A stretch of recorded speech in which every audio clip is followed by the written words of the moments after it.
The Outdoor Journal. Brought to you by Shimano. Geared for performance.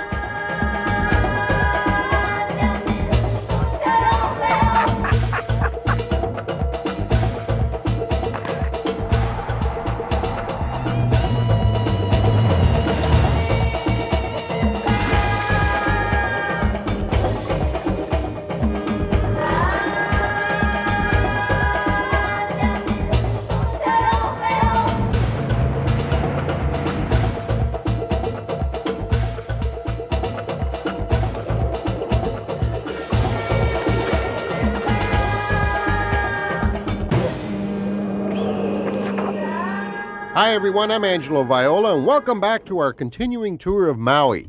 This time round, I'll be exploring the island's past, as early as its creation from prehistoric volcanic forces to Maui's early native origins, presented at the annual Canoe Festival, an event celebrating the first Hawaiians and culminating with a reenactment of their arrival overseas by boat. An incredible feat when you consider the geography. Remote and isolated in the northern Pacific Ocean, Maui's first settlers arrived from Polynesia in 450 AD after crossing over 2,000 miles of ocean in canoes. Amazing! Today, the Canoe Festival attracts tourists from all over the globe to Lahaina, an old port town in West Maui that hosts the event. There's parades and exhibitions offering the traveler an absorbing insight into Maui's culture and heritage. These performers are demonstrating the battle tactics of ancient warriors. Combat usually began with chants that gave way to insults, threats, and gestures to show strength to their opponents.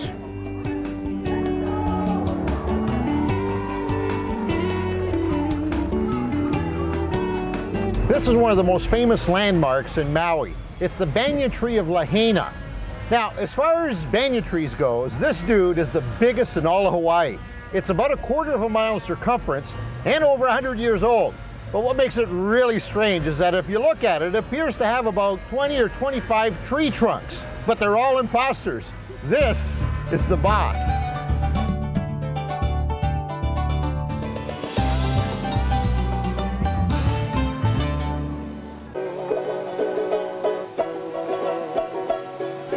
How we doing, buddy? Oh, fine, we're good. What are you making? So, making a Hawaiian drum over here. It's like the ones that are on the table? Yep, same kind of drums, just a little smaller than some What kind of wood is of them. This is a coconut wood. So obviously you're carving this all the way through, or? No, just halfway down. Okay. Halfway down, because the Hawaiian drums, we have a bottom base on the bottom. So that's how you can identify a Hawaiian drum, yeah? Oh, really? Yeah. Now, this might sound a little strange. You might think it's funny I asked you this, but somebody told me that there's actually a male and a female tree, coconut tree. Yes. So it's true. It's true. Yep. I thought he was full of my leg. No. Well, a lot of guys will tell me, well, how can you tell? Well, sometimes I explain to them the fibers, yeah? The fibers are white over here. See these white little fibers over here? That's how you can tell it's a female. Much softer than a male. Really? Yeah. Now, do both trees reproduce? Yes, both trees. Yeah, both trees. A lot of guys will tell me, well, all of the trees, they give fruits, but how you can tell? Well, cut it down, and that's one way you can tell by looking at the fibers, the different colors.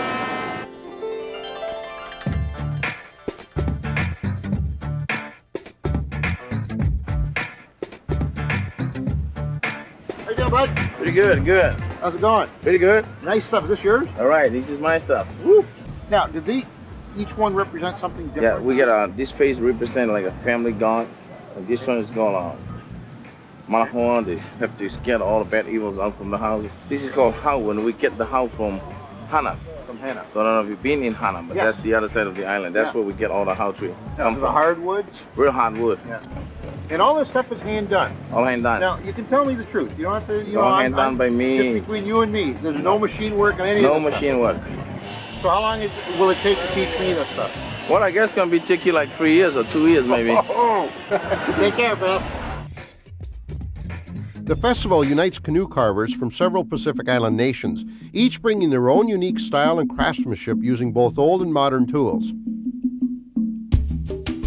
Now, I understand that There's no blueprints or no drawings for these canoes. They come out of your head. When we make canoes, our canoes is our plan is a dream. Okay. And the first time you see your log, the piece of wood, you already have your plan there. You visualize the shape. So my canoe, on the first time, the first day you see the log, you already see your canoe. You know what it's going to look like. You know what it's looking like. Wow.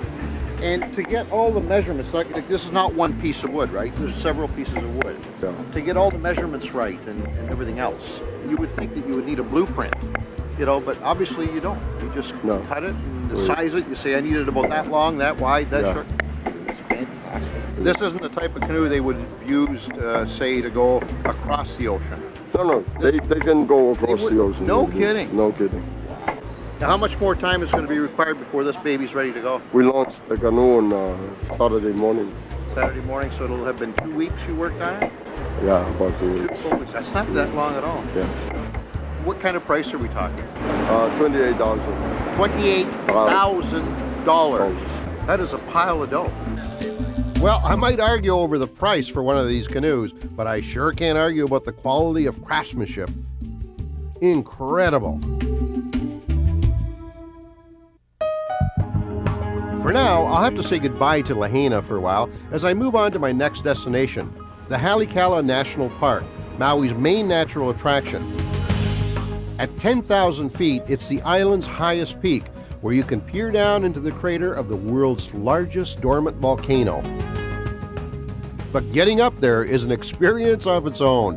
The Halikala Crater Road goes from sea level to 10,000 feet in just 37 miles. So expect your ears to pop. Every year, thousands of people journey up the mountain for this view. And standing here, I can certainly understand why.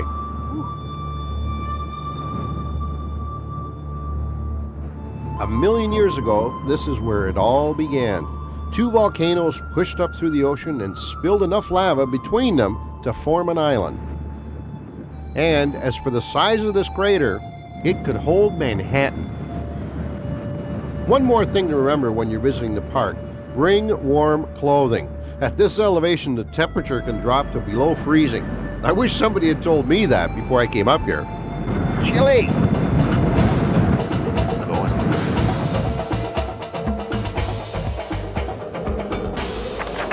Coming up, going deeper into Hawaii's past.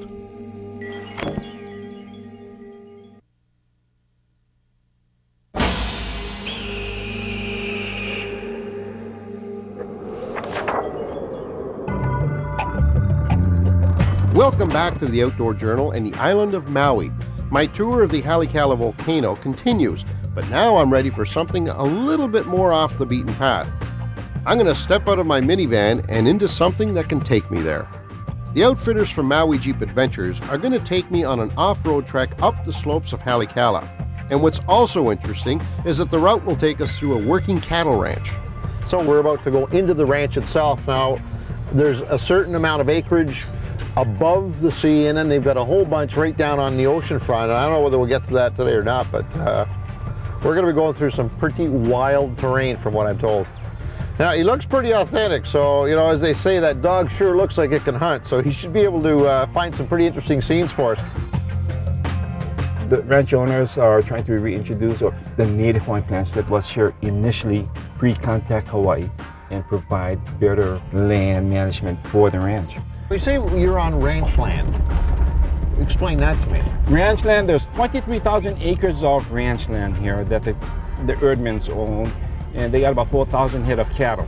Okay. And the basic industry here is cattle ranching. We've been covering the celebration of canoes.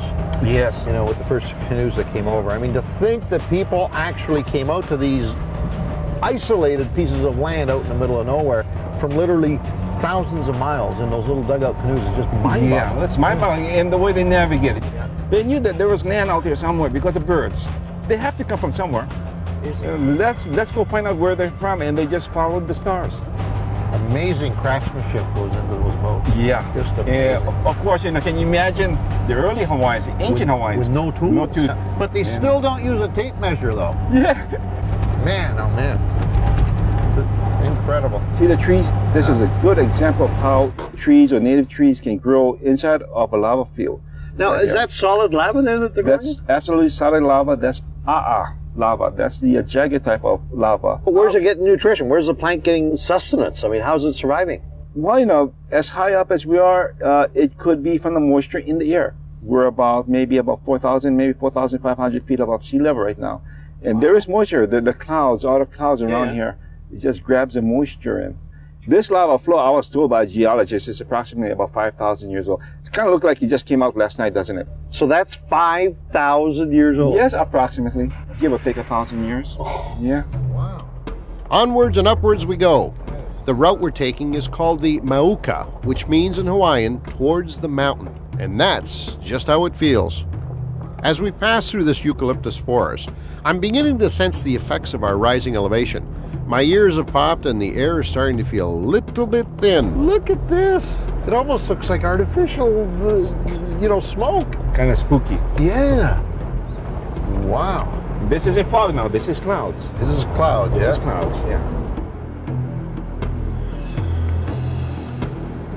As I mentioned, we're traveling through a working cattle ranch, and this young bull doesn't seem to like our bright red Jeep. Oh, Jesus! See, he's a wild one. Luckily for us, he decides that we're not quite worth the trouble. Angelo, I got something special for you. You like spelunking? I love vlogging. Something special would be getting me out of this fog. Oh, this is neat with the clouds here, but there's a little thing that you might love here. What do you got? A little cave here. And I'll talk about the Hawaiian bones in the caves and ancient things here. It's a cave. It's actually a lava tube. It's how the molten lava is flowing down towards the coastline. Yeah. And the exterior part of the lava hardens. But the interior is just continues, just like how a pipe is emptying out. Okay. There's a little cave. Yeah. And this one is big enough to walk in. There's a lot of legends about caves. Cow. This is some ferns here. So this was at one point flowing lava. Yeah. The outer crust hardens. And it continues to flow. And now, it can flow where does it go? It goes as far as it needs to go. Sometimes it goes to the coastline. There's lava tubes that go for several miles here in Hawaii. Wow. Yeah. Can we go in? You want to go in? Are you Got kidding? my flashlight. Okay.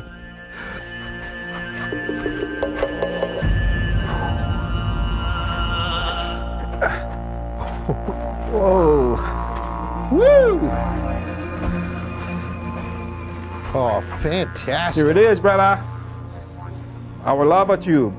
Wow. Skylight. Modernization. Wondering. The Hawaiians never did live in lava tubes. They just use it as shelter, maybe a place to store it. Why wouldn't they live in this, Frank? I mean, this has got everything they need for shelter. I mean, they were never cave dwellers, but they did use this as a place of burial in the caves. Well, I noticed some cattle bones in here, so obviously these things have fallen in here or something, right? Old cattle bones, and sometimes they just fall right through that hole right there. Yeah. That is exciting stuff.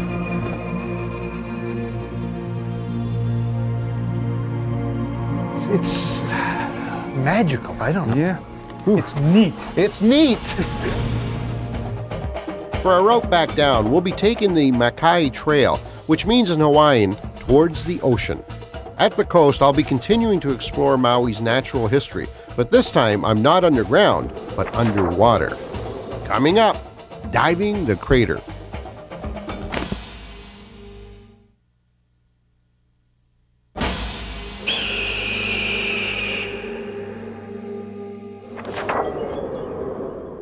Welcome back to the Outdoor Journal and my tour of Maui.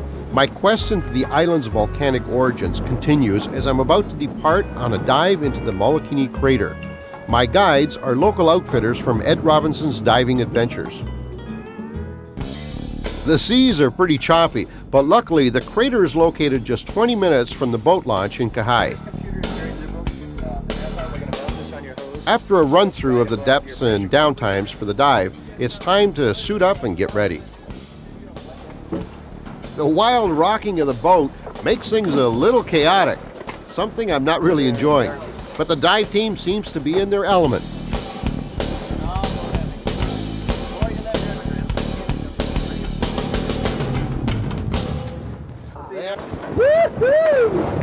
Okay, a little caffeine boost and I'm ready to go.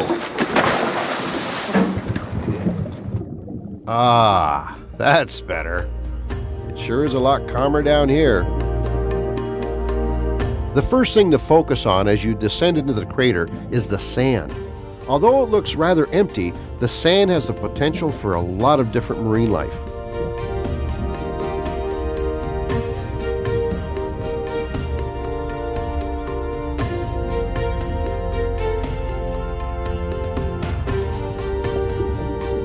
What's unique about the coral reef at Maui is the series of shelves that the coral has formed. These shelves house numerous animals, and among them is the white-tipped reef shark.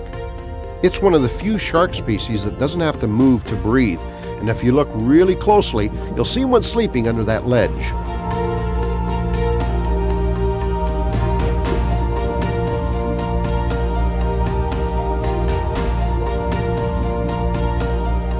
The crater's rich ecosystem is partly due to its contours.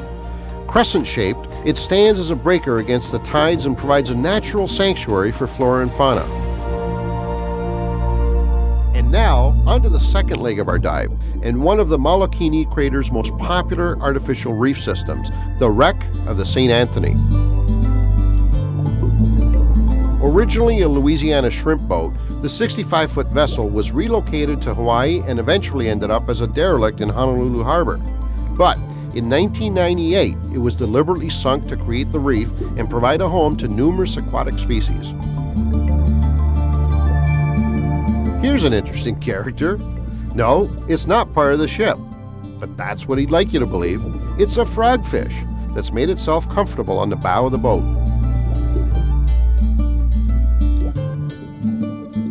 It's amazing just how many different species can be found on the wreck, from the mighty to the minuscule. Now this is odd. I found a flipper. Maybe it's customary to take your flippers off before you go inside. But I wasn't sure what this room was for until John, one of the dive masters, demonstrated it for me. Ah, now I see. Hiding in a corner, I found this boxer shrimp. They're given the name boxer for a good reason. They're very territorial and will put up a good fight to protect their turf.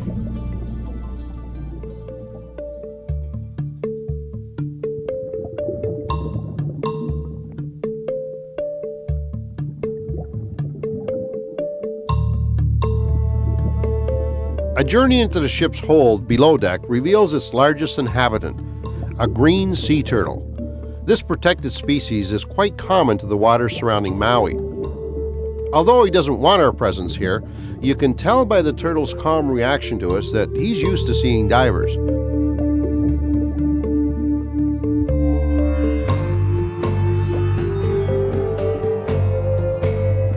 What's unique about the green turtles around Maui is that they are non-migratory, so chances are this turtle will be here the next time.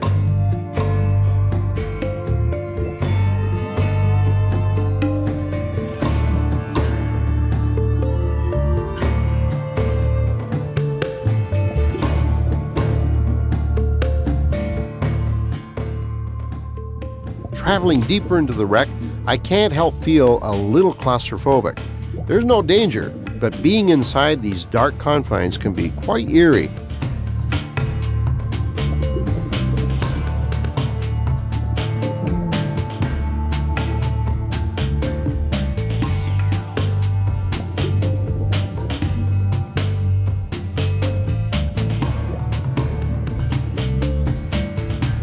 Adjacent to the St. Anthony is the site of a previously created artificial reef comprised of thousands of tires. That's right, it's even been called the Uniroyal Reef.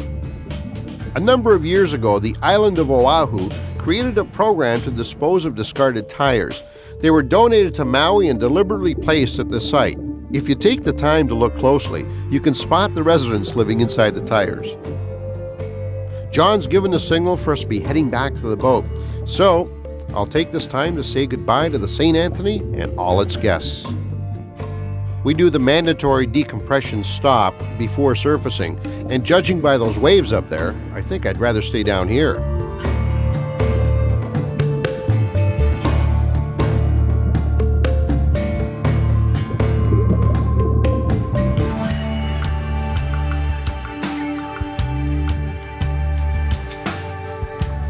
The Molokini crater showed me some of the most magnificent spectacles I've ever seen. Given the abundance of marine life, it's fitting that Molokini's original name meant multitude of the spirits, a gathering place for the many souls of their ancestors. And so I returned to Lahaina for the conclusion of the Canoe Festival and my tour of Maui. Here things are already underway for the evening's closing celebrations, but I'm not too late to watch the ceremony of the first Hawaiians coming ashore. Throughout these islands, the symbol of the voyaging canoe carries great significance. It brought the explorers here and helped to unite the people of the Pacific. Come to think of it, it's what brought me here too, and I got a feeling I'll be back again.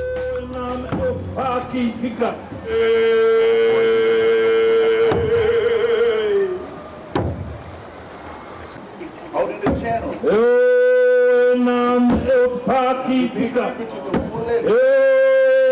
Olele.